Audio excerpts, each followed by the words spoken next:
할렐루야. 3월 12일 새벽 예배 또 오신 성도님들 한 분 한 분 주의 이름으로 환영하고 축복합니다.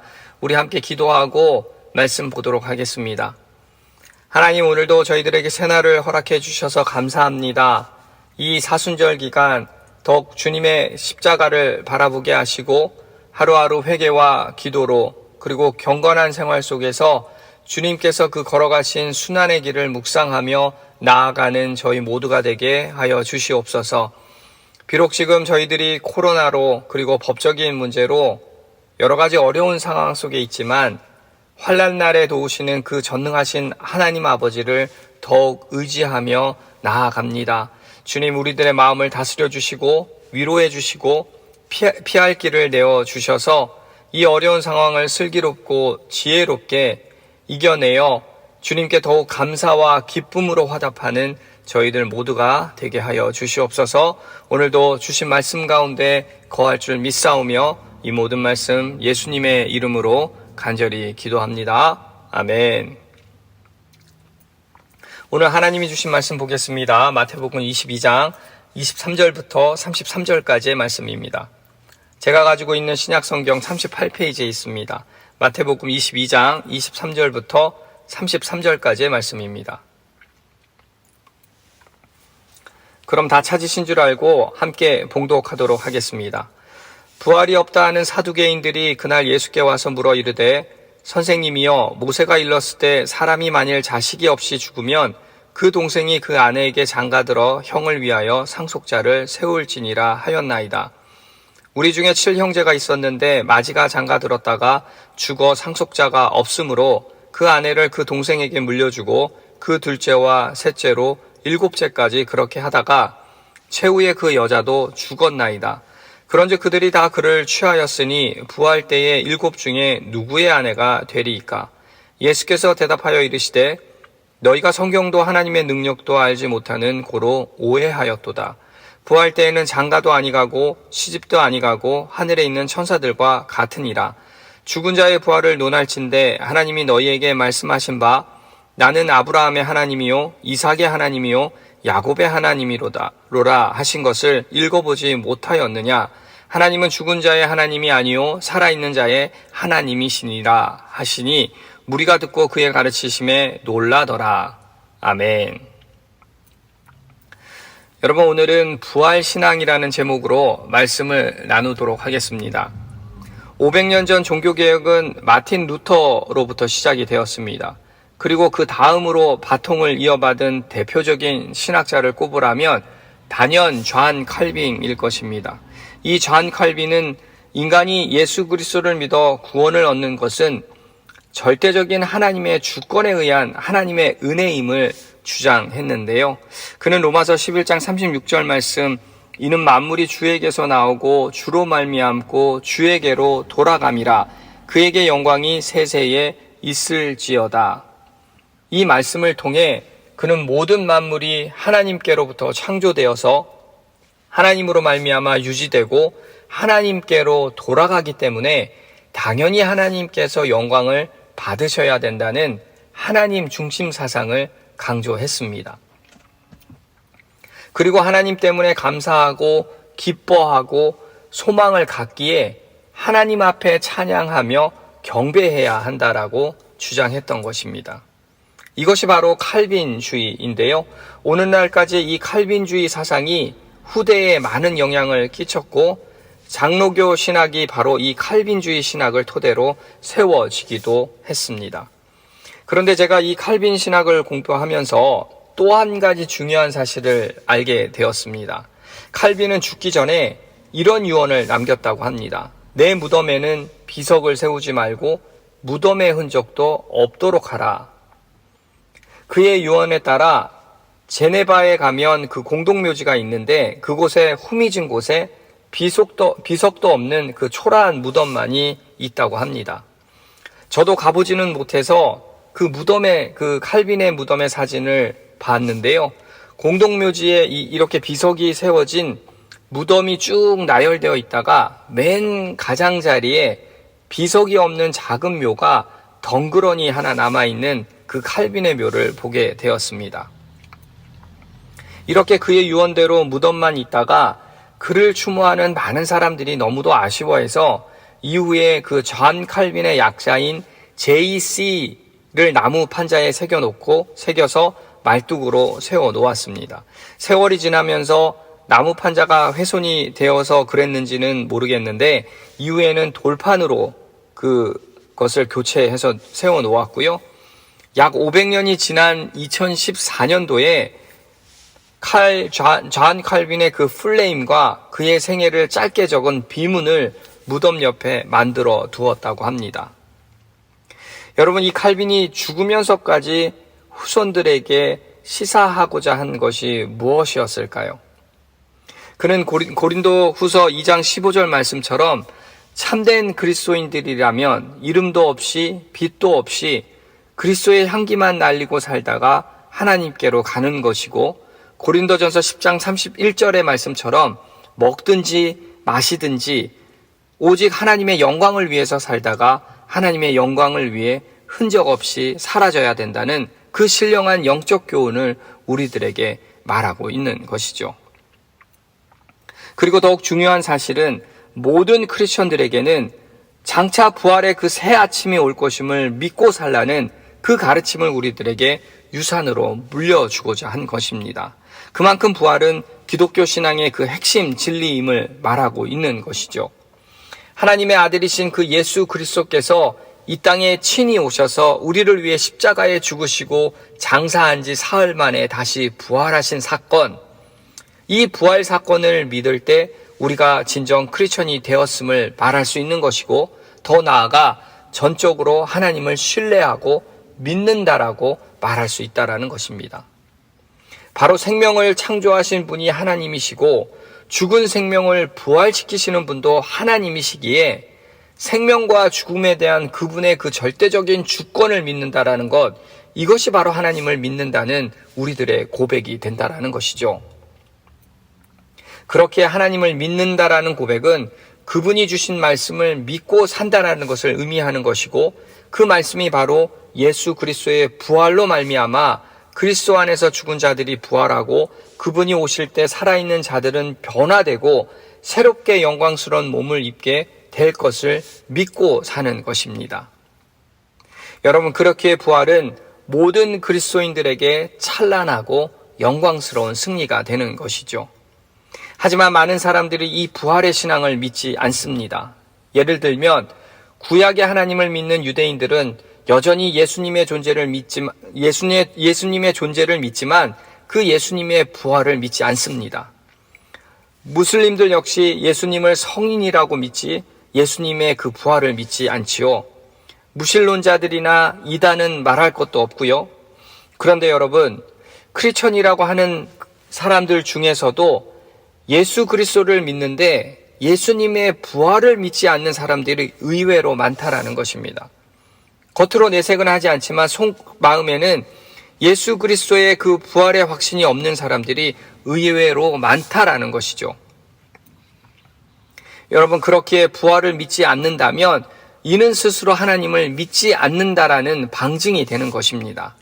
이 방증은 오늘 우리가 읽은 본문 말씀에 등장하는 사두개인들에게서도 드러나고 있는데요. 예수님께서는 그 부활신앙을 믿지 않는 그들에게 부활에 관한 올바른 지식을 제대로 가르쳐 주고 계시면서 또 우리들에게도 참된 부활신앙이 무엇인지를 말씀해 주고 계십니다. 오늘 이 새벽 그것이 무엇인지 함께 알아가 보도록 하겠습니다. 참된 부활신앙이란 여러분, 첫 번째로 하나님의 능력을 믿고 주신 말씀대로 믿는 신앙을 말하고 있습니다. 23절부터 28절까지의 말씀을 다시 한번 읽어보겠습니다. 부활이 없다 하는 사두개인들이 그날 예수께 와서 물어 이르되, 선생님이여, 모세가 일렀을 때 사람이 만일 자식이 없이 죽으면 그 동생이 그 아내에게 장가들어 형을 위하여 상속자를 세울지니라 하였나이다. 우리 중에 7형제가 있었는데 마지가 장가들었다가 죽어 상속자가 없으므로 그 아내를 그 동생에게 물려주고 그 둘째와 셋째로 7째까지 그렇게 하다가 최후에 그 여자도 죽었나이다. 그런즉 그들이 다 그를 취하였으니 부활 때에 7 중에 누구의 아내가 되리이까? 부활이 없다고 주장하는 사두개파 사람들, 이 사두개인들이 예수님을 공경에 빠뜨리고자 말도 안 되는 예를 들고와 논쟁을 시작하는 장면인데요. 당시 이 사두개인들은 구약 성경 중에서도 모세오경만을 정경으로 인정했습니다. 그래서 모세오경에 나오는 계대 결혼제도 신명기 25장 5절 말씀인 형제들이 함께 사는데 그중 하나가 죽고 아들이 없거든 그 죽은 자의 아내는 나가서 타인에게 시집가지 말 것이요 그의 남편의 형제가 그에게로 들어가서 그를 맞이하여 아내로 삼아 그의 남편의 형제된 의무를 그에게 다 행할 것이요. 즉 후사 없이 죽은 남편의 아내는 남편의 동생과 결혼할 수 있다는 율법 제도를 예로 들면서 둘째 동생도 후사가 없이 죽고 셋째도 후사가 없이 죽고 이렇게 계속해서 일곱째 동생까지 오게 돼 결혼을 하게 된다면 부활 때 누구의 아내가 되겠냐고 말도 안 되는 예로 예수님께 지금 따져 묻고 있는 것이죠. 그들은 예수님이 가르치신 그 부활 교리의 모순을 지적하고 하나님께서 허락한 그 계대 결혼 제도를 통해 부활이 불가능한 것임을 입증하려고 의도하고 있었던 것입니다. 그렇게 말도 안 되는 질문에 예수님께서는 즉시 답변을 해주시죠. 29절 30절 말씀을 보시면 예수께서 대답하여 이르시되 너희가 성경도 하나님의 능력도 알지 못하는 고로 오해하였도다. 부활 때에는 장가도 아니가고 시집도 아니가고 하늘에 있는 천사들과 같으니라. 29절에 오해하였도다를 원어로 보면 프라나우라는 헬라어 동사인데요. 길을 잃다, 정도를 벗어나다, 미혹되다라는 뜻으로 예수님께서는 이 사두개인들에게 너희들이 성경과 하나님의 능력을 제대로 알지 못해서 진리에 벗어난 잘못된 혼란에 빠져 있음을 말씀하고 계신 것입니다. 사실 이 사두개인들은 바리새인들과 함께 당시 유대인들을 대표하는 지성인이었습니다. 유대교의 그 한 분파를 대표해서 백성들을 가르치는 그런 일을 하고 있었습니다. 그런데 그들이 성경과 하나님의 능력을 제대로 알지 못하고 너무도 무지해서 잘못된 신앙을 사람들에게 가르치고 있었던 것이었죠. 예수님은 그것을 지적하고 계신 것입니다. 하나님의 말씀을 제대로 가르쳐야 할 그 영적인 지도자들이 수준 낮은 영적인 지식으로 백성들을 가르치고 있음을 예수님은 지적하고 계신 것이죠. 예수님은 그렇게 지적하시고는 부활하면 장가도 시집도 가지 않고 하늘에 있는 천사와 같을 것임을 말씀하시는데요.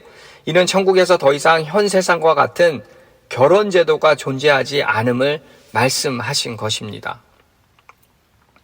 여러분, 원래 결혼은 태초에 하나님께서 남자와 여자가 외롭지 않게 함께 동역하라고 만들어 주신 것이고 또 자식을 낳고 번성하고 세상을 다스리고 보존하라고 만들어 주신 신성한 제도였습니다.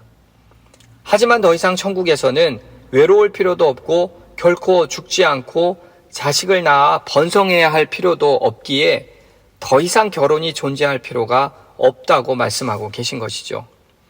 또 하늘에 있는 천사들과 같이 된다라는 이 의미는 영원히 죽지 않는 천사들처럼 우리도 영원히 죽지 않을 것이고 천사들과 같이 순수하고 축복받은 존재가 되어서 하나님의 그 선한 일에 동참하고 더불어 영원히 하나님을 찬양하게 될 것임을 뜻하는 것입니다. 그런 깊은 뜻을 이해하지 못한 사두개인들은 천국을 단순히 지상의 연장선으로만 생각을 하고 자신들의 그 낮은 영적 지식으로 부활이 불가능함을 증명하려고 했던 것이었습니다. 여러분, 부활은 우리가 증명할 수 있는 것이 아니라 바로 하나님의 능력에서 나오는 것임을 믿어야 하는 것입니다. 사두개인들은 하나님의 능력을 불신했기에 부활의 능력을 믿을 수가 없었던 것이고 부활에 대해 알지 못하니까 부활 자체를 부인해 버렸습니다. 그리고 그들은 성령의 감동으로 기록된 하나님의 말씀을 믿지 않고 자신들이 원하는 모세 오경만 믿었던 것이었습니다. 나머지 성경은 경시하고 그 뜻을 분별하는데 그들은 힘을 기울이지 않았다라는 것이었습니다. 만약 그들이 구약 성경 에스겔서와 시편 그리고 다니엘서를 믿었다면 성도의 부활과 그 이후의 삶에 대한 예언을 명확하게 알았을 것이고 이해했었을 것입니다.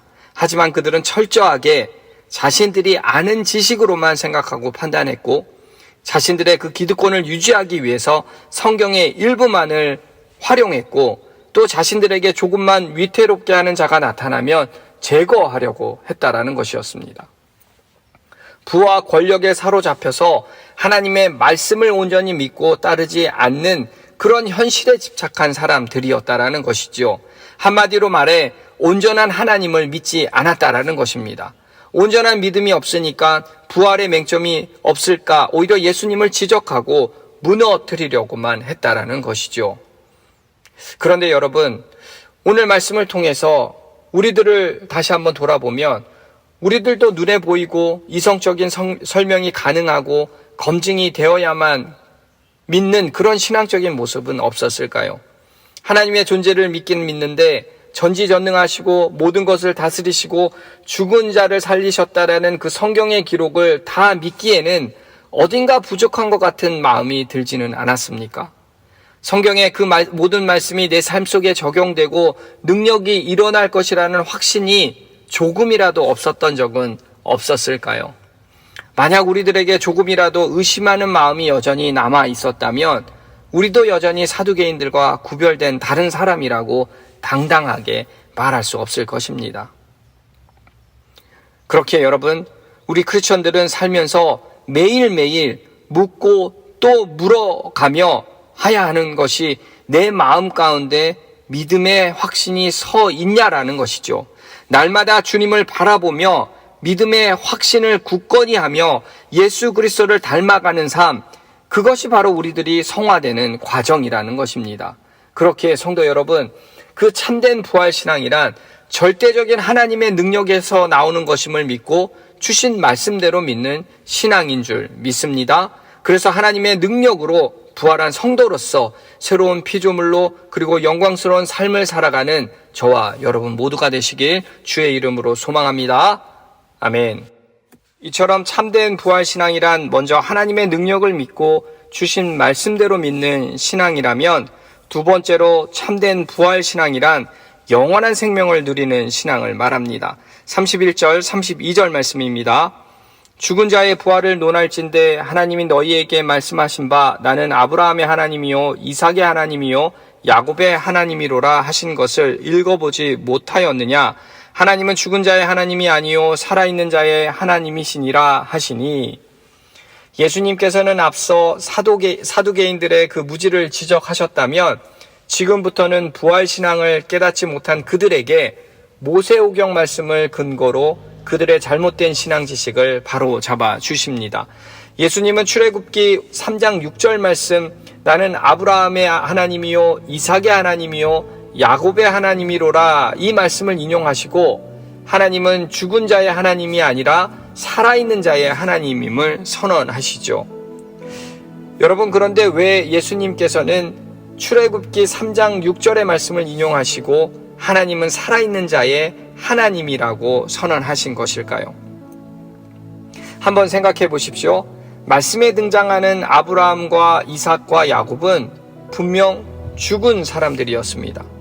모세가 하나님의 말씀을 들을 당시는 그들이 이미 죽었고 아마도 유골조차 남아있지 않은 상태였을 것입니다. 그런데 여기서 하나님은 하나님을 지칭하는 비동사가 히브리 원어로 과거형이 아닌 현재형으로 사용되어졌다라는 것이죠. 영어 번역도 보면 I am the God이라고 표현하고 있지 I was라는 과거형으로 쓰여지고 있지 않다라는 것입니다.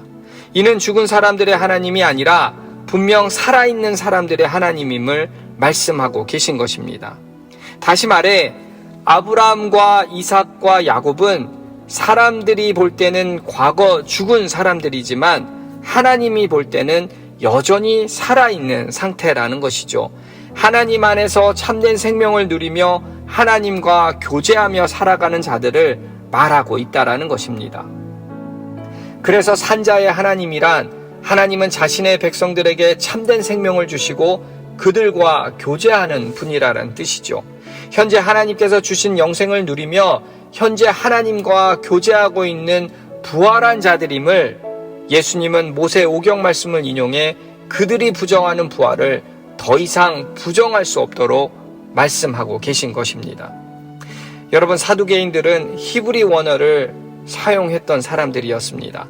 그들이 예수님께서 인용했던 그 출애굽기 3장 6절의 말씀을 들었을 때 분명 그들은 소름이 돋는 전율을 느꼈을 것입니다. 그래서 마지막 33절을 보시면 무리가 듣고 그의 가르치심에 놀라더라라고 기록했던 것이죠.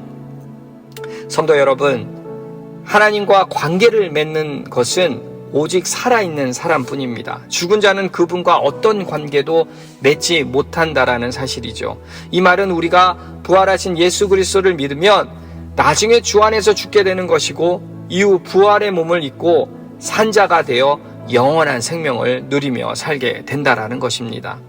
그렇기에 성도 여러분, 주 안에서 죽은 자들만이 영원한 생명, 안식을 누리게 된다라는 것이죠. 하지만 반대로 자기 영혼을 돌보지 않고 힘써 쾌락을 추구하는 일에 몰두하는 사람들은 죽어 들어가는 곳이 바로 음부임을 누가복음 16장 23절, 24절 말씀을 통해서 분명하게 말씀하고 있습니다.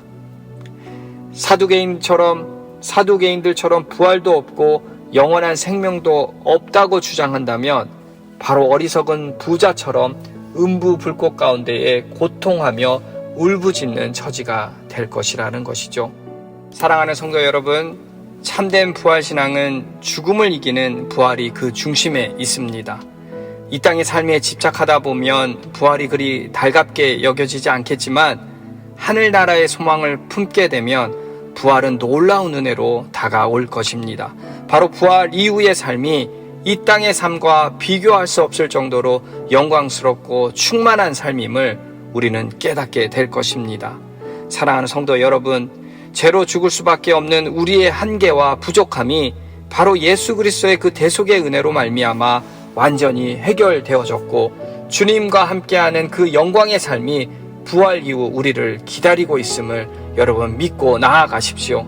그리하여 이제부터 하나님의 능력을 믿고 주신 말씀대로 믿으며 영원한 생명, 그 안식을 누리는 것임을 진정 깨닫고 이 세상에 얽매여 사는 삶이 아니라 이제 영혼을 바라보는 그 참된 부활신앙으로 살아가는 저와 여러분 모두가 되시길 주의 이름으로 축원합니다. 아멘. 함께 기도하겠습니다. 사랑과 은혜가 충만하신 하나님, 오늘 이 새벽 참된 부활의 신앙을 다시 한번 깨닫게 하시니 감사드립니다. 우리는 여전히 나약하고 부족한 존재임을 다시 한번 주님께 고백합니다. 그렇게 우리는 날마다 주님께 묻고 또 물으며 우리의 믿음을 점검하며 살아가기를 소망합니다. 주님만 바라보게 하시고 그 믿음의 확신을 굳건히 하며 예수 그리스도를 닮아가는 삶 살아가게 하여 주시옵소서. 우리 모두가 참된 부활 신앙인으로 살아가게 하여 주시옵소서. 참된 그 부활의 신앙은 절대적인 하나님의 능력에서 나오는 것임을 믿고 주신 모든 말씀을 믿게 하시고 하나님의 능력으로 부활한 성도로서 부활 이후의 삶이 영원함을 깨닫고 영광스러운 삶을 소망하며 살아가게 하여 주시옵소서. 오늘도 우리에게 주신 말씀 안에 거할 줄 믿사오며 이 모든 말씀 살아계신 예수님의 이름으로 간절히 기도하옵나이다. 아멘.